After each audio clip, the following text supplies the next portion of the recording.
ED కవితను ఢిల్లీకి తీసుకొచ్చింది. కాసేపట్లో ఈడీ ఆఫీస్కి కవితను తరలించనుంది. ఢిల్లీ ఎయిర్పోర్ట్ దగ్గర భారీ బందోబస్తు ఏర్పాటు చేశారు. రాత్రికి ఈడీ ఆఫీస్లోనే కవిత ఉండబోతున్నట్లు తెలుస్తోంది. రేపు రౌజ్ అవెన్యూ కోర్టులో ప్రవేశపెట్టనున్నారు అధికారులు. రౌజ్ అవెన్యూ కోర్టులో ప్రవేశపెట్టిన అనంతరం కస్టడీ కోరనుంది ఈడీ.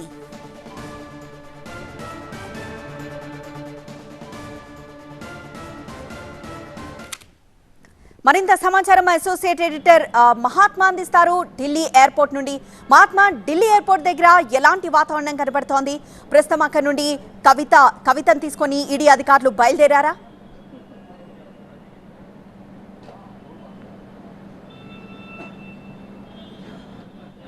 ఢిల్లీ మద్యం పాలసీ కేసులో అరెస్ట్ అయిన బీఆర్ఎస్ ఎమ్మెల్సీ కవితను ఢిల్లీకి ఈడీ అధికారులు తరలించారు. ఏ క్షణమైనా ఆమెను ఎయిర్పోర్ట్ నుంచి బయటికి తీసుకురావచ్చు. ఇక్కడ వాహనాలను ఏర్పాటు చేసి ఉంచారు. At the same time police force కూడా సిద్ధంగా ఉంది. ఈ క్రౌడ్ని మేనేజ్ చేయడం కోసం పోలీస్ ఫోర్స్ని సైతం ఇక్కడ సిద్ధంగా ఉంచారు. సో ఇక్కడి నుంచి నేరుగా ఈడీ కార్యాలయానికి తీసుకుని వెళ్తారు. ఈ రాత్రికి అక్కడే ఉంచి రేపు ఉదయం విచారణ ప్రారంభించడానికంటే ముందు మెడికల్ టెస్ట్ అన్నది తప్పనిసరి నిబంధనల ప్రకారం. అది ఏ కేసులో అరెస్ట్ అయినా సరే ఆ నిబంధనలు ఉన్నాయి.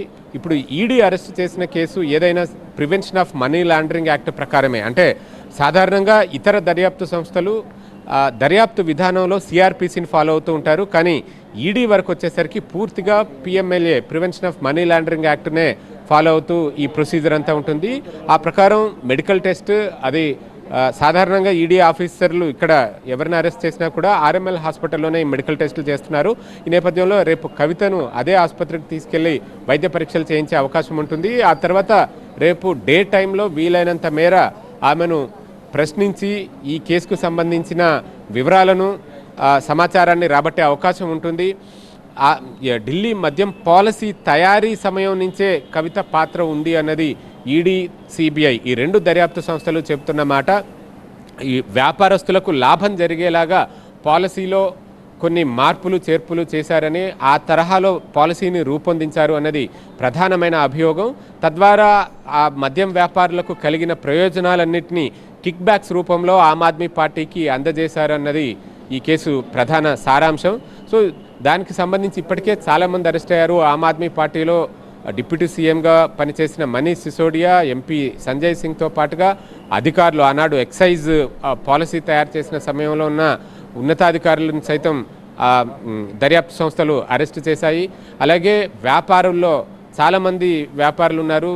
సౌత్ సిండికేట్గా చెబుతున్న దాంట్లో నుంచి మాగుంట రాఘవ కావచ్చు, శరత్ చంద్రారెడ్డి, ఇలా చాలామంది అరెస్ట్ అయి ఉన్నారు. వాళ్ళు ఇచ్చిన స్టేట్మెంట్స్ ఉన్నాయి. అందులో కొంతమంది అప్రూవర్లుగా మారారు. సో ఈ వివరాలన్నిటినీ, వారిచ్చిన సమాచారాన్ని, వాళ్ళిచ్చిన వాంగ్మూలాల్ని, వీటన్నిటిని బేస్ చేసుకునే కేసు ప్రోగ్రెస్ ముందుకెళ్తూ వచ్చింది. గతంలో కవితను సైతం పలుమార్లు ఢిల్లీలోని ఈడీ కార్యాలయానికి పిలిపించి ప్రశ్నించారు.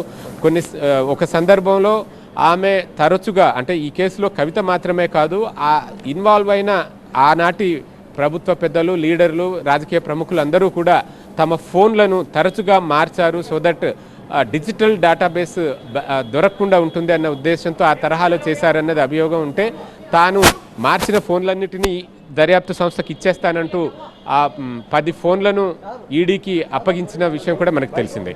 సో ఇంత ప్రోగ్రెస్ జరుగుతుండగా ఆ తర్వాత కొన్ని సమన్లు జారీ చేసినప్పటికీ ఈడీ ఇలాగ ఒక మహిళను ఈడీ కార్యాలయానికి పిలిపించి ప్రశ్నించడం సిఆర్పిసి నిబంధనలకు విరుద్ధం, సిఆర్పిసి నిబంధనలను ఈడీ అధికారులు ఫాలో అవ్వడం లేదు అంటూ ఆమె సుప్రీంకోర్టులో పిటిషన్ సైతం దాఖలు చేశారు.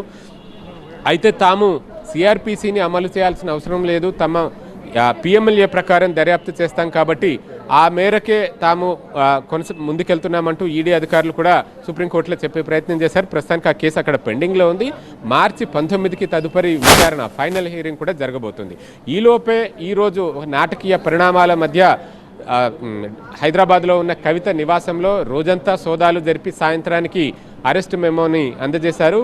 పిఎంఎల్ఏ చట్టంలోని ప్రివెన్షన్ ఆఫ్ మనీ లాండరింగ్ యాక్ట్లో ఉన్న సెక్షన్ 19(1) ప్రకారం అరెస్టు చేస్తున్నట్లుగా కూడా వెల్లడించారు. సో ఆ ప్రకారమే ఇప్పుడు ఆమెను రేపు కోర్టులో రిమాండ్ చేస్తారు. రేపు సాయంత్రం 5:20 వరకు సమయం ఉంది. ప్రయాణించిన సమయాన్ని అందులో నుంచి మినహాయించిన మొత్తంగా రేపు సాయంత్రం తర్వాత, అంటే రేపు మధ్యాహ్నం తర్వాత ఎప్పుడైనా సరే రౌజ్ అవెన్యూ కోర్టులో న్యాయమూర్తి నాగ్పాల్ ఎదుట హాజరుపరిచి తమ కస్టడీని అంటే తమకు కస్టడీకి అప్పగించాలని చెప్పి కూడా కోరే అవకాశం ఉంది. ఎన్ని రోజులు కస్టడీ కోరుతారు, ఎన్ని రోజుల పాటు కస్టడీకి ఇస్తారు అనేది పూర్తిగా న్యాయమూర్తి డిస్క్రిప్షన్ మీద ఆధారపడి ఉంటుంది. వన్స్ కస్టడీకి అప్పగించాక మళ్ళీ ఈడీ కార్యాలయానికి తిరిగి తీసుకుని వచ్చి ఆమెను ప్రశ్నించే కార్యక్రమం అంటే ఇన్వెస్టిగేషన్ అనేది, విచారణ అనేది ముందుకు కొనసాగిస్తారు.